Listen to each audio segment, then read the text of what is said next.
Hey everyone, this is Finn. I'm just letting everyone know that the video itself is quite spotty because the internet connection is a bit poor, so the video looks a bit choppy, a little bit pixelated. The audio as well seems a bit pixelated. I'm very sorry.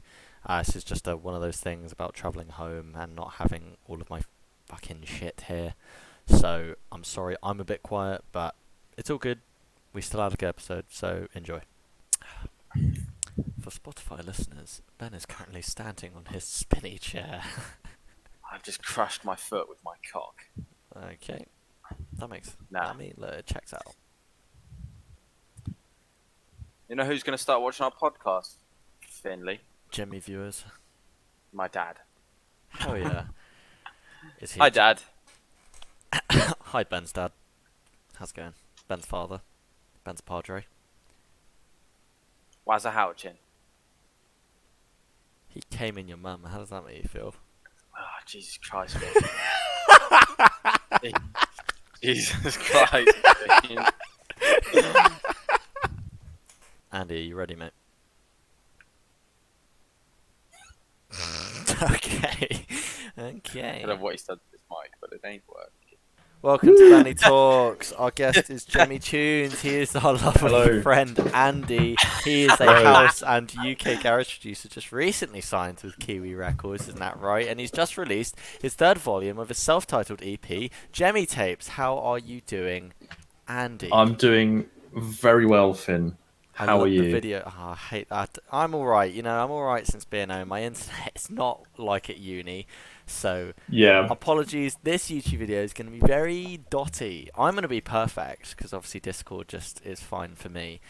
So, I mean, you look fine from What? my locations. You don't look like a pixel. Look, So look, we'll deal with it. This episode's a bit. It's okay. It's okay. Since I'm moving back. Ben, how are you? How are you Pretty doing? good. Yeah, good. Cool. good, Yeah. nice, sweet. Good. Now we got that one sorted. Yeah. Fucking thank Sorry, God. camera shy. Of course. 6 episodes in. Or 7. Fuck, I don't even know. 6? I don't know. Right, we'll just kick it off. We'll kick it off with a strong start, Andy. Okay. When did you start making music? I started making music. The earliest. The earliest. The that- earliest time. Well, I've dicked about with stuff for a while, but the first time I got my first copy of FL Studio 9, was back in June 2012. So Bloody just before my 12th birthday. Damn, And that's I 8 wanted- years. That's 8 years. The right now. Olympics was on there.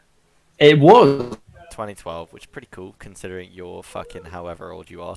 20. How old are you? 20? 21? 20, yeah. We went to his birthday party. You did go Yeah, to my we birthday. did. We were at his Man. birthday party. Birthday in a field, and someone almost didn't turn up because they couldn't be bothered to walk there. Cough, Ben.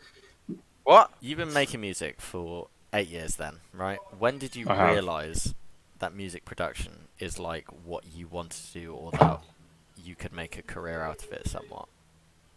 So it's interesting because I started off wanting to be like a film director and stuff, and making films and stuff, and that was very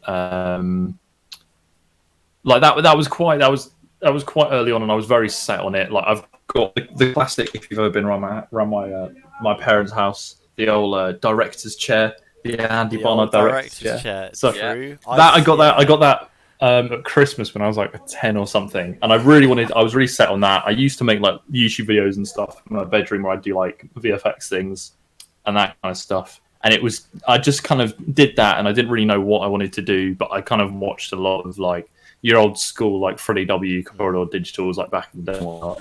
But then I don't really know why the transition happened, but just all of a sudden I started really getting interested in. I basically just found out what dubstep was, and I was like, "Who's this Skrillex fella? he sounds all right." He And sounds so I like looked he's got into it, together, yeah. And then you and just thought, like, I just we'll saw it start just for fucking some around reason. I with don't know. music, and then Yeah, I don't know why in my head, like I sort of decided just suddenly to switch the route because I was so set on like filmmaking stuff for a while. I mean, I've got a few ideas in my head. Like I would like to delve a little bit back into like filmmaking stuff in a while, But I'm just kind of it's just since I've been about like 12 or 13, it's just been full focus on music, and I haven't really given much thought into the visual medium side. You just kind of got into music and then you just kept going with it. And I mean, look, it's fucking worked out. Like you do. It has. It seems like whenever we've been talking about music, and from especially from since college when we started to become mates, like it seemed like every other week or every other month you were doing something new with music, whether it was Stereo Cube or Jemmy or whatever, or it was weird, because obviously we've been mates for like that amount of time. I saw when you first originally stopped doing Stereo Cube, and when you first mentioned the idea of like maybe moving away from that name, or like you wanted to start a new project, and you were like, oh, I don't know what to do with it yet. And we're like, oh, well, man, you just do you just make music, do what you love. And now look where you are, doing absolutely bits, making everyone proud of you. Yeah, absolutely, it's crazy. I'm very glad that I made the transition as well, because it was very, I don't know. I feel like with my old stuff, you could make the jokes like the similar kind of way that people make jokes about like Rick and Morty, like, oh, you have to have a really high IQ to understand what's going on in these Stereo Cube songs and all this kind of thing. And it meant that people really were just listening to. They were really listening. Can we just edit this bit out, because everyone's being so loud outside? That's okay. Everyone didn't start shouting at each other as soon as we were going to record this. What I could do is everyone's very loud voices outside. Okay. All right. Okay. It's definitely going in, Yeah, I'm so sorry for that. It's okay. That was it. When we were talking about the change from Stereo Cube over to Jemmy. Yes. So beforehand, I think a lot of it was kind of like everyone that would listen to Stereo Cube would be like, we appreciate and understand the effort and level and stuff that goes into these songs, but we can't really vibe to them. Yeah. It's like I think. Well, I mean, look, maybe I'm an outlier, because I mean, I've said before, like I don't listen to garage, so like I don't listen to your music. I'll listen to it when it releases, because you're my mate. I'm gonna listen to it to support you. But like with Stereo Cube, I feel like it was the same, where I would listen to it. I'd understand the technical ability that it took for you to do that, which is crazy, because at the time you're like 16, 17 when in college. And I'm like, that's fucking nuts that you can do that. But like, you're right. It's not like, what was the one song that Stereo Cube? It was Donut. Donut, yeah. Yeah, that was a big one. Like, I did like that song, but that was the biggest. Which is weird, because I'd always find stuff like that. It's so, I guess you could hear elements of the Jemmy stuff creeping in with the kind of, because it sounds a bit of the garagey. I think the original project file is just called like fucking garage idea in it, or just something stupid like that. Like just because it had those kind of like just a bit swingy, bit kind of boppy, but it's such a weird song to look back on now. Like it's so it's weird because it's still in like these playlists, and so I haven't thought about it or anything. Growth, but it's still in these playlists, and I'm still like getting money from it, even though like I just haven't touched that side of anything for so long. It's so weird.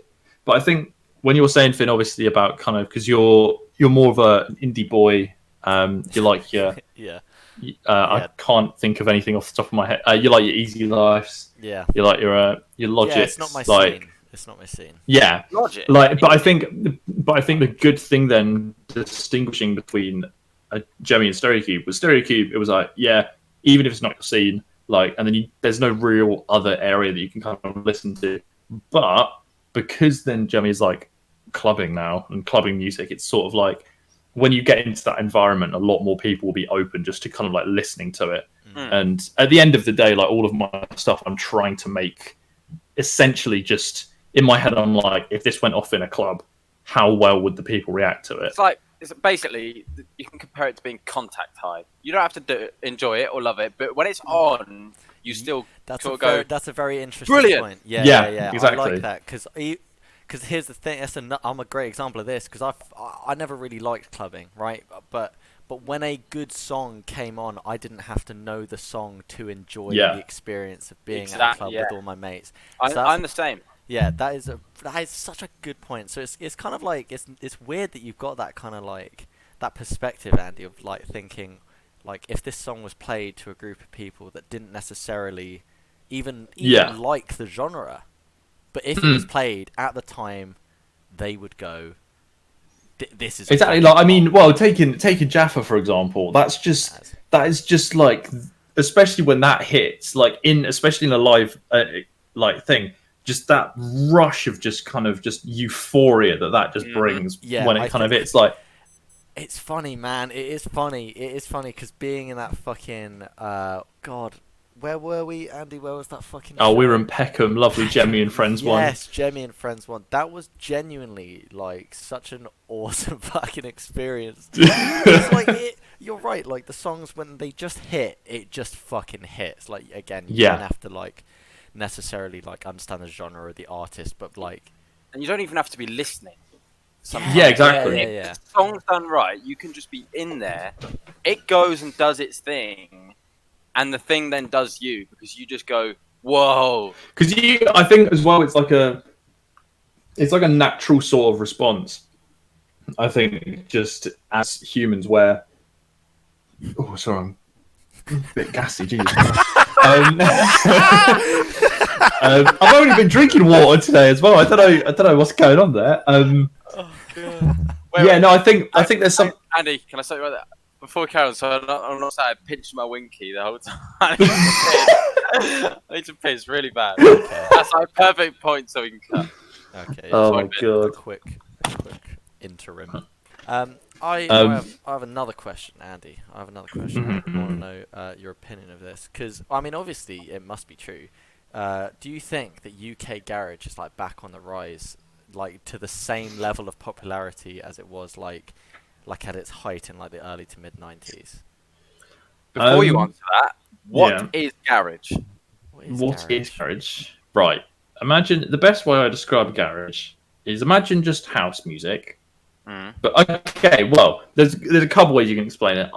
A good way of kind of explaining it to someone that likes going clubbing but hasn't heard of it, it's the sweet in between of house and drum and bass. I feel because it's got the 4/4 nature, but it's got the kind of like the slowed down nature where you kind of like you can fist pump to it, you can kind of like dance and vibe to it. But then also it's got the structure of drum and bass where it's not very progressive. Like you hear a lot of these tech house songs and stuff, and it's all very never moves. I mean, you listen to one Fisher song, you've listened to all of his songs because it's just that, and it's just then a bass line, the same bass line for like 6 minutes, and then just moving on the dance floor or something like that, and that's it. Which is all right if you get like fucked enough in a club, but like realistically, it's kind of especially it's really weird when I see them because I've been to shows before where they've started with tech house like for openers and stuff, and you're just there like, I mean, I guess this is all right, but it's nice to hype them up because, especially, I've been to places beforehand where you can only hear like the kick drum from the sound system,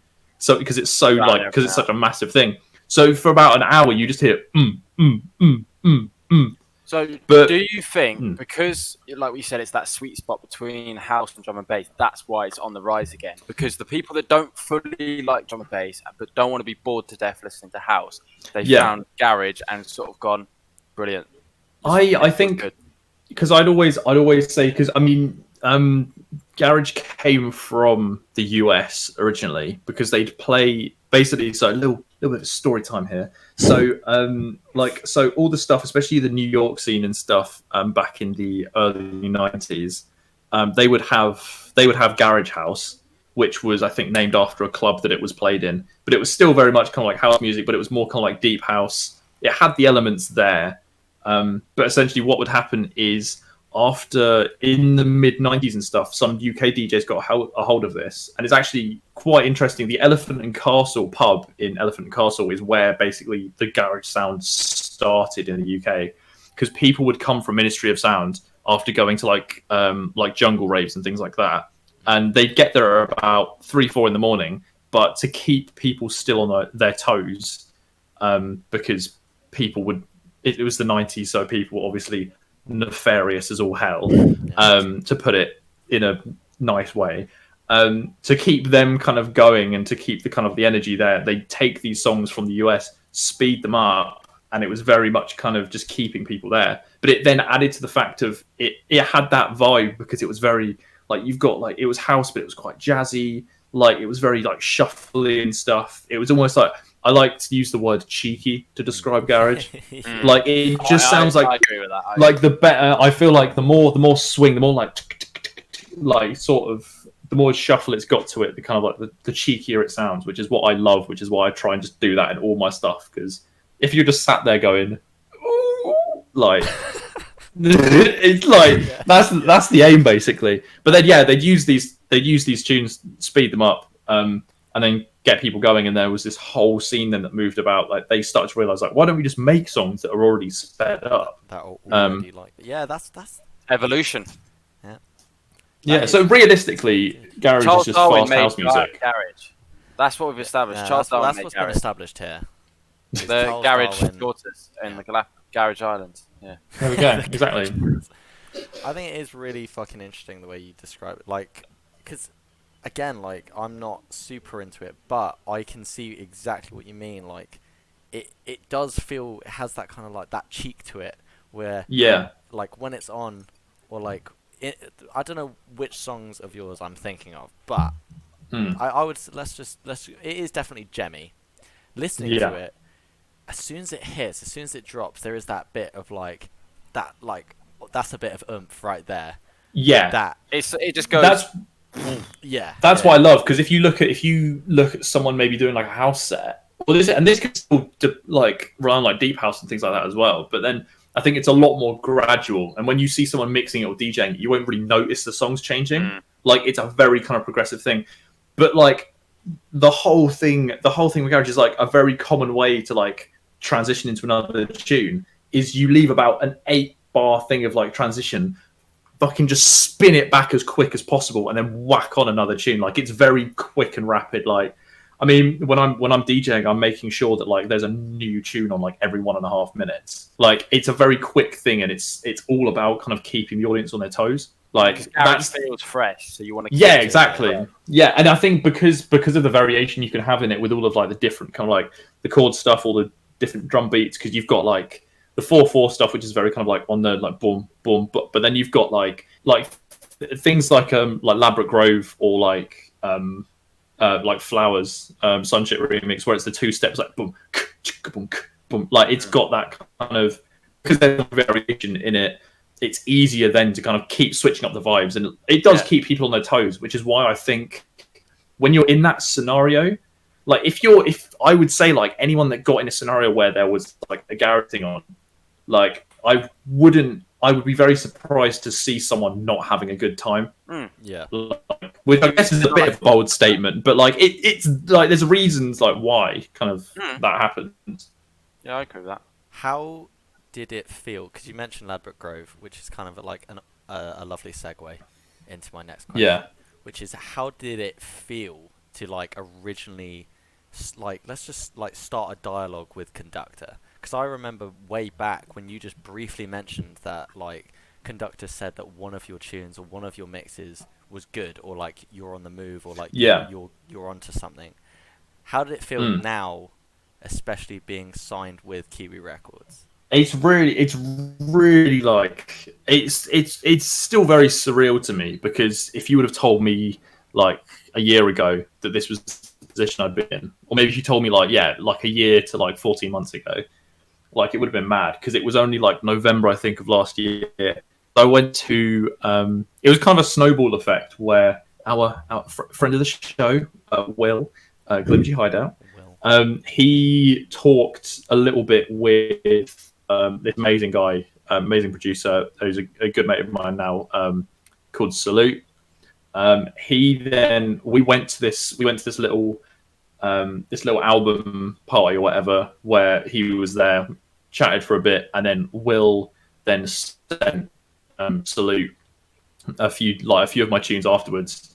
Salute really dug my stuff. He was there kind of like really supporting, like when the first Jemmy tapes came out back in November last year. And from there, he then sent some tunes and stuff over to, because he had links and ties already with the Kiwi Records lot. So he sent some stuff over to Conducta. And, this guy's super sick if you're looking for new people on the label. Then like it just basically went quiet for a while. And then, yeah, it's out of nowhere. I was at uni one day and I just got a message and it was just, oh, Conducta has followed you back and, yo, these tunes are hard.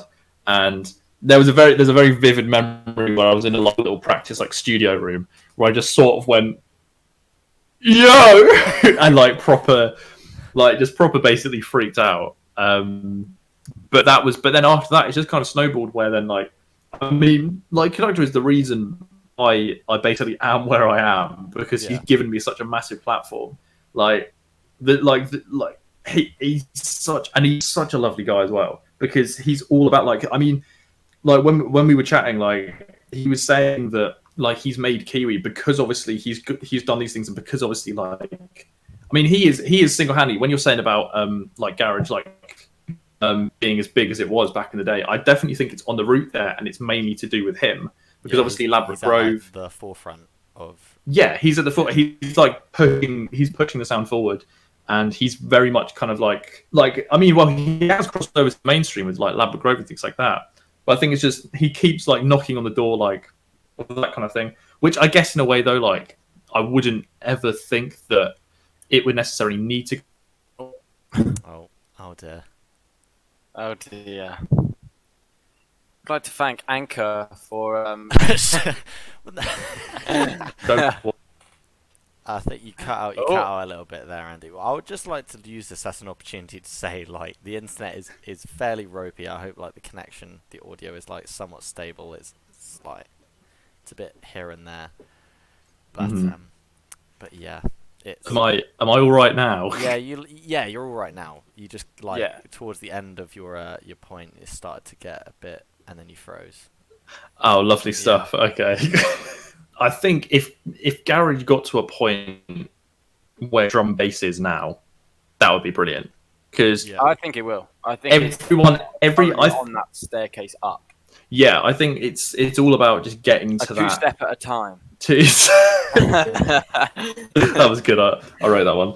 I think there's definitely the market there, but I think mainly it is being driven forward by Conducta. But it's brilliant because he's using Kiwi as a way to almost use the resources that he has and all the influence that he has to use that to help out the smaller artists and things like that, which is brilliant. Because exactly. Like you've got guys like me, Kitson, the Fat Controller, Prozac, Drinks on Me, like Oppadan recently as well. Like he keeps shouting loads of these like smaller but sick artists out, and he's helping the scene kind of like grow. But it's so surreal to me that like someone like that I'd rated their music for like such a long time, like thinks so highly of me now. Like, I mean, and I'm ever grateful for it. I mean, it is incredible. I mean, again, not just speaking as like a mate of yours, like it is.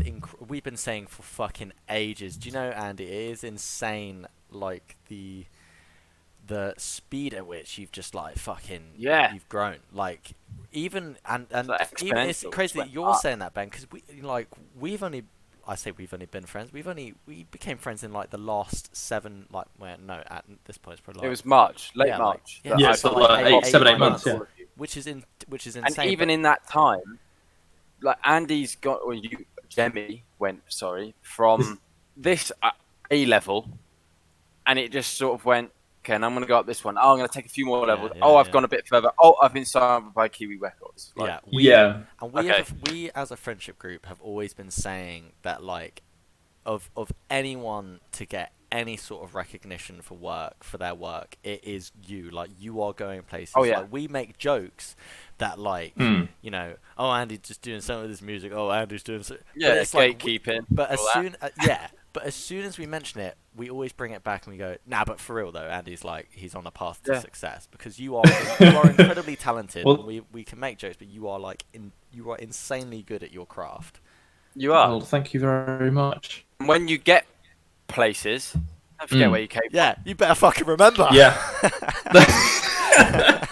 Mate, I'm still the Liam parties will never stop. Those are I'm never gonna not if I can find ropey basements somewhere in the Midlands with 60 people crammed in a house, I'm gonna do it. That's just, like that's this just is the how brilliant you thing are. about this is about like the good thing about Jemmy is because I've always been someone like I've been to venues with like 200 cap, and I've been to venues that have had 10,000 people in them, and I always prefer the 200 cap venues Oh to the yeah, large ones, it's so intimate. because especially as well if you go to somewhere like a Boiler Room or a Keep Hush, that kind of area, like the DJ decks are in the middle of the room, like the speakers are all around. You can literally, if you wanted to, you could tap the DJ on the shoulder and high five him whilst he's like doing a blend.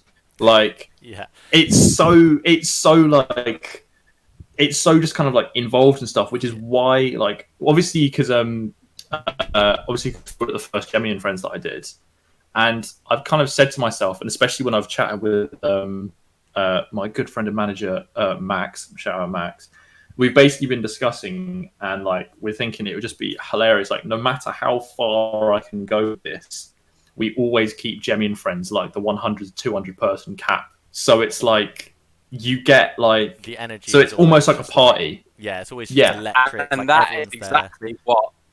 That is not forgetting where you came from, and that is Yeah. brilliant. I Loads of people don't do that. Loads of people don't appreciate the place where they started, and that. like I think it would be cool to play at like festivals and stuff, like doing something at like Boomtown or like something like that, like in those areas. Like it would be cool, but at the same time, I don't think I'd get as much enjoyment out of it if I can't connect with the people that I'm playing the music to, because Yeah. I don't want to be standing like when I'm DJing, I'm also kind of dancing and I'm also kind of like having a good time whilst doing it. And I don't really want to have to do that whilst I'm doing. You're being involved. There's like a level of interaction with the people that are enjoying what you're doing, and I think, Yeah. you know, if you did have a larger audience, it's not that you wouldn't be able to, but there'd be a minor disconnect with. and a very different. Yeah, exactly. Yeah, Mm. they are very In a different, smaller yeah. venue, you could pretty much see everyone's face and see how every one of Yeah. those 100 people is enjoying. But in a massive crowd, you look out and it's just a watch. Exactly.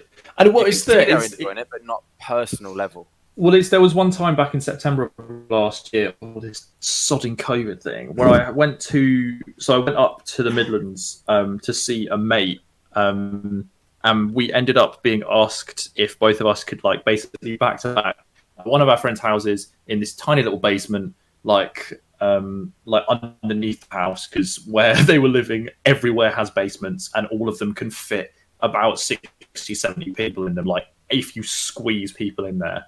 And we did that, and just sheer the euphoria you get from that. Like it was so packed in there that so the electrical supply and stuff was downstairs, like the electric's there, and there were so many people crammed into this room, so many just sweaty 20-year-olds in this room going absolutely ham. The power in the house went out 3 times because people kept knocking the electricity box. Jesus. But at the same time, it was amazing because what would happen is all the electricity would go out, so it would just go pitch black, and everyone would just go, what the fuck, what? And then just suddenly someone would then like jank like a cable back into the box. It would all go bang, music would come on, and you just get the biggest cheer. Like those kind of, like I never want to. It's just one of those. You're just making me miss live music, live shows. Yeah.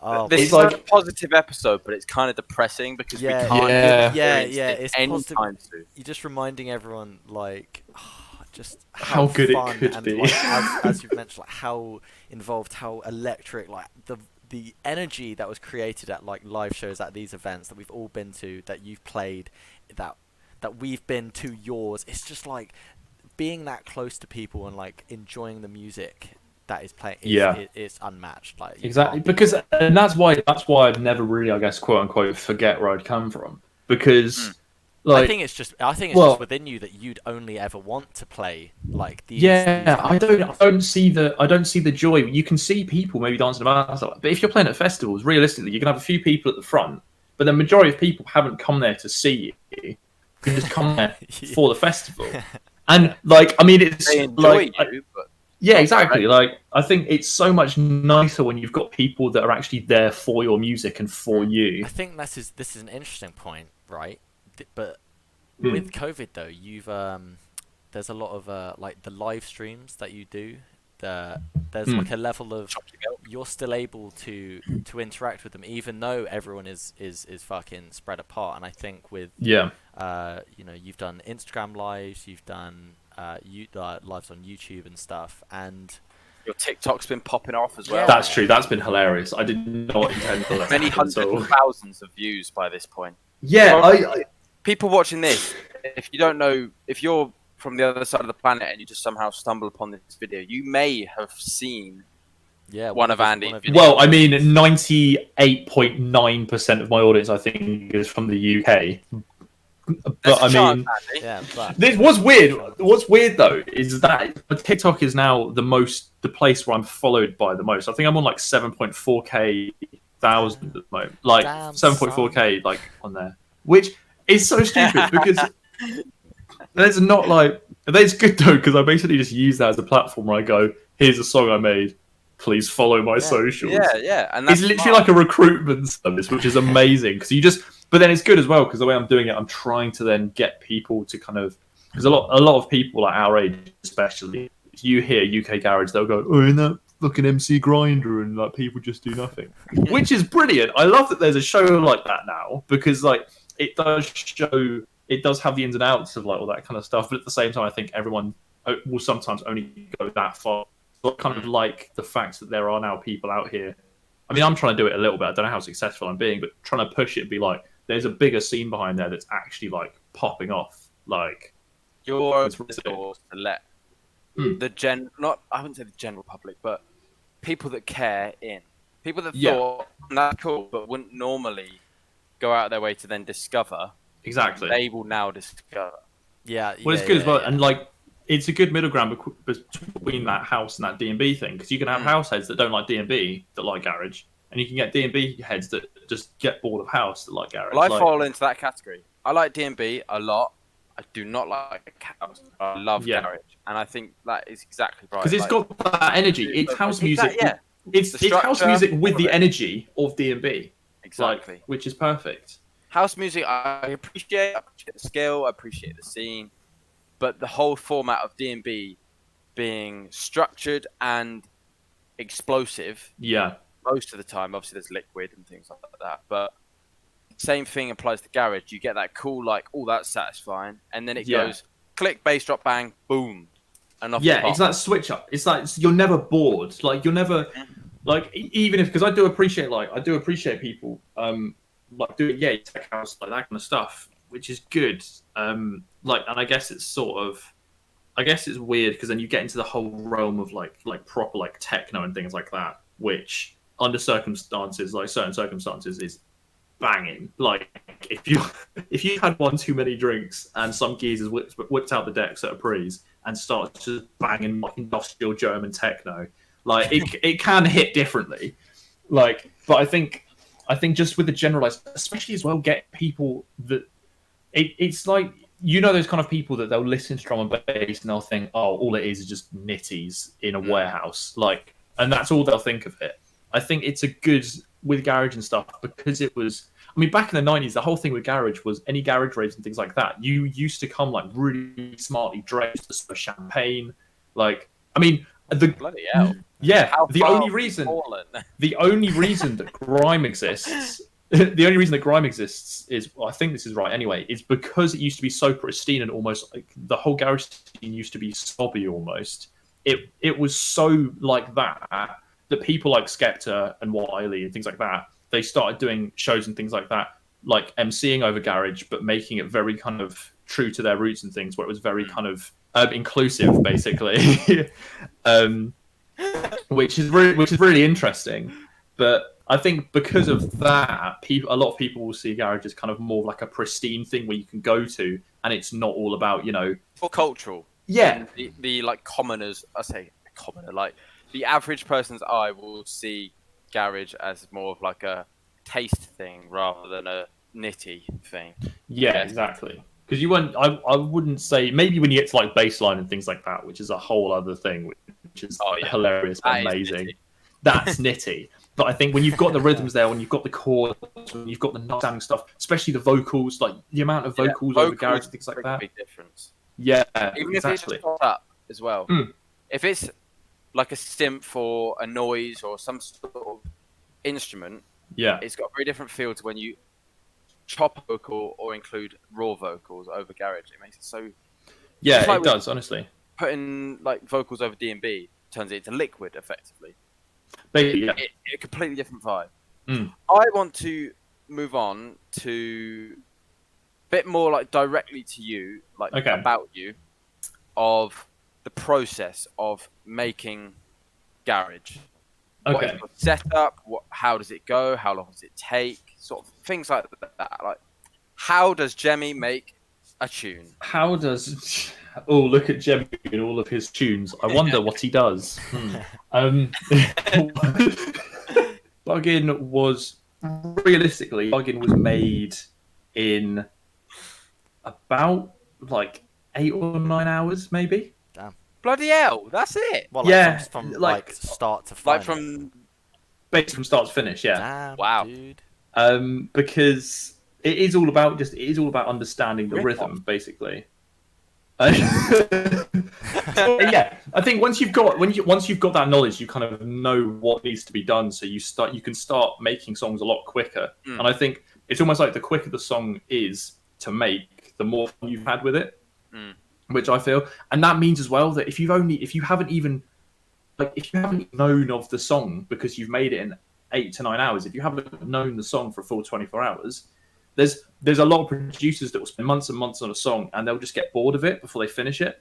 Like when you're making a tune that quick, it never I'm probably one of my own biggest fans. Like I'll regularly go back and listen to my own music because I never get bored of it. I Like- think you should as well. 'Cause Yeah, exactly. that's like taking pride in your own work. Yeah, definitely. Like if I wasn't one of my biggest fans, I'd be doing something wrong. I think Yeah. that's a very fair point and kind of like I say position to have on your music. You Yeah. don't want to be like one That of is these something all artists creators where should have. yeah, you don't want to be one of these artists where they had like one song go off and they've gone, I didn't even like that song. Like I didn't even like put my heart like why is that? Like why do people like that? You want everyone like no matter what song goes off, no matter if people love it or how big it gets, you want to go, I love every song that I made. Like I would Exactly. listen to every That's single song. one of my philosophies when it comes to it. But the actual process of bugging is actually really a good one to go into, because I like the idea of kind of building up loops and kind of like so taking like a little section, like that first little boom, boom, like at the beginning. I just found a random like song. I found a random little bit on it, and I just kind of looped it and stuff. And then from there, I took that little bit, like the first hit that you hear in bugging was the first thing that was drugged into the project file. I looped it over and over again, and then started essentially to build things like on top of it. So I'd be like, oh, what does it sound like if I add this little bass line underneath it? What would it sound like if I added drums? Like I'd like building up from kind of like one idea. And then after that, it's all about just like structuring out. Like, so I take that and I'd be like, okay, the bass line starts over here, could add a few vocal chops here, like, and it all just kind of like goes from there. So building stuff, yeah, I like to build stuff around like one kind of specific sample, and then kind of like go forward, basically.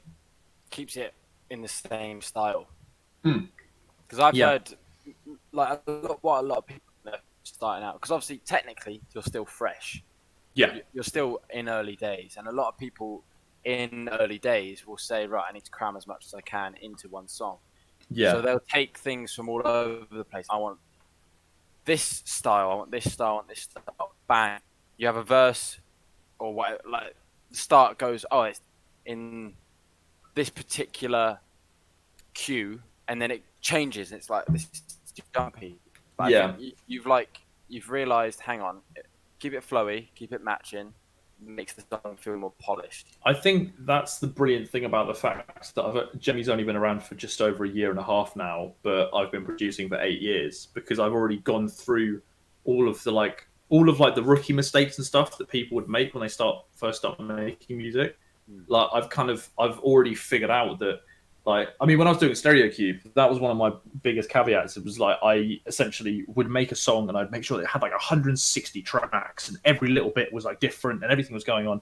Like, it wouldn't be surprising now if like I went into a project file and found that like most of my tunes now are between like, instead of 160, like 15 to 20 tracks. Like, it's very kind of, I embrace the less is more now.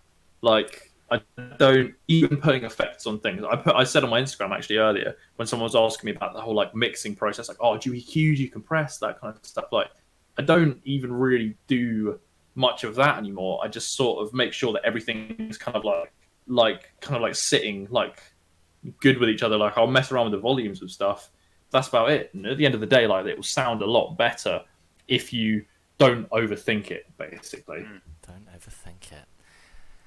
Isn't that close to fucking like Kenny Beats' like thing, like don't overthink. Oh yeah, shit don't overthink shit. Yeah. Whatever his one, the big neon spin cave. I have a big question regarding Jemmy and and I guess you say. Okay. Where did the 3/8 come from, and who makes it? Who makes the 3/8? This is actually, I need to look this up because It is very interesting. It features in many of your songs. We all it's an inside joke amongst our friends. Who makes the 3/8? Oh, I make the 3/8. Makes the 3/8. Not that. Yeah. You know that. No, I'm Spartacus. No, I'm Spartacus. No, I make the 3/8. No, I make the 3/8. I need to have a look up because that sample was my tune Ventura from Gemi Tunes 1. I made that, and just before the drop, I knew I kind of like there was a pause, and I was like, I need something. Like, I need someone to shout something. I need like there to be like a big like, "Bah!" And then just fucking hit, because I felt like it would just transition really well.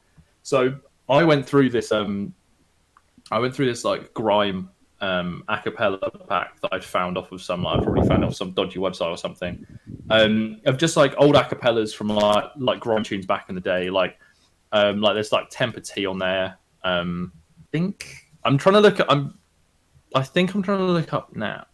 now, because so I remember the tune's called Ice Rink, but it only has like the name of the song, which so I'm trying to think. I have a feeling it's oh my god, my mind's gone completely blank. Are we familiar of like the group with like Skepta and Wiley? Yeah. It's Boy Better Know, isn't it, right? Yeah, BBK. Yeah, I have a feeling it's a Boy Better Know tune. Really? Yeah. I think Wow. it might be, though I'm not too sure. Or no, I think I have a feeling it might. I'll have to look into this, but because I'm looking up now, and it might actually be a Dizzy Rascal song, but with like a load of features on it. Right. So like because I mean, to be fair, the acapella keeps like switching up and things like that. But the one that I used, I don't really know even what kind of like where the song came from, but I just essentially was sifting through, and I was trying to find a little kind of sample that would work just before the drop. And for some reason, there was just a bit where it just goes, "I'll make the 3/8," and then I was like, "Perfect, I'll use that." Then Bang, added that. Then a few of my mates were like, "Oh, that's sick," and then I was joking about like they were like, "Oh, you should just use that as your tag then." And I was just like, and then I kind of experimented about with it. And by Gemi Tunes 2, when that came out, I was like, "Yeah, right, come on, why not?" Yeah. And now I rinse it. That's a little bit of That's a little bit of Jemmy. A lot of people still don't know what it actually says. I think one of my mates, he said that his friend thought it said something like Jemmy the Freak, which is amazing. I think it's I think it's let people hear what they want to hear. You know. But at the same time, the idea of playing one of your own tunes and then in a sweaty basement with 200 people around you, and then to hear everyone in unison go, "I make the 3/8," like, no, that's a nice little. That would be a serotonin booster for sure. I've got one question that I know will please one of our members of said friend group. It's probably the most important question of today's episode. Okay. And it's can Jemmy do a fart? So it's a very interesting question. Elaborate. So I have a medical condition where I physically cannot excrete anything from. I thought you were serious. No. Yes, Oh. Jemmy does fart on occasion. Damn. Pog. You heard Oh. it first. You heard it Transcript. here first. Your Honour, can you read back the transcript, please? Subtitles on. Pog. Yes, Jemmy can fart on occasion. Pog. Let's fucking go. Alright, Ben, take it away, and then I'll add this in as a little extra. This is this. You know what? Hold on. We get to use a very special. Yeah. We get to use a very special feature of fucking Anchor here. We can add a little bonus just for Spotify. So I'm gonna add this in as a little PSA for everyone watching on YouTube. Listen on Spotify. There is a very special question that only Spotify users get to listen to. Anyway, Ben, the floor is yours. Well, it's been nice having you on, Andy. Exactly. It's been Yeah, lovely. thank you very much, I've Andy. enjoyed being on. Glad you finally attended. Yes, I do apologise It's for. And it's all right. I was. there's only one thing left to say, isn't there, Finn? Fair enough. See you around. Bye.